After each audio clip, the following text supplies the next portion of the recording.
শুআয়ব আলাইহি ওয়াসাল্লাম এর বিস্তারিত জীবন কাহিনী। হযরত শুআয়ব আলাইহি ওয়াসাল্লাম ছিলেন আল্লাহর একজন মহান নবী। তিনি মাদইয়ান নামক এলাকার মানুষের কাছে প্রেরিত হন। তার জাতি ব্যবসা-বাণিজ্যে খুব উন্নত ছিল, কিন্তু তারা অসৎ কাজ করত, ওজন ও মাপে কম দিত, মানুষকে ঠকাত এবং অন্যায়ভাবে সম্পদ অর্জন করত।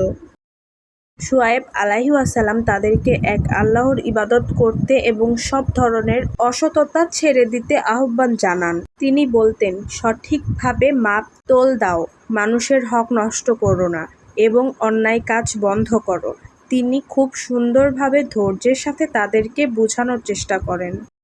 কিন্তু তার জাতির অনেক মানুষ তার কথা মানতে চায়নি। তারা তাকে উপহাস করত এবং বলত, তুমি কি আমাদেরকে আমাদের পূর্বপুরুষদের পথ ছেড়ে দিতে বলছো? তারা আরও হুমকি দিত যে যদি তিনি তার দাওয়াত বন্ধ না করেন তাহলে তাকে দেশ থেকে বের করে দেওয়া হবে। শুআয়ব আলাইহি ওয়াসাল্লাম তবুও হাল ছাড়েননি। তিনি আল্লাহর উপর ভরসা রেখে দাওয়াত দিতে থাকেন।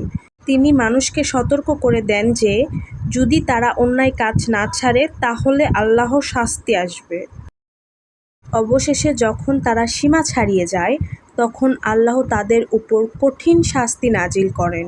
বলা হয়, তাদের ওপর প্রচণ্ড গরম, তারপর এক ভয়াবহ ভূমিকম্প ও বিকট শব্দ আসে।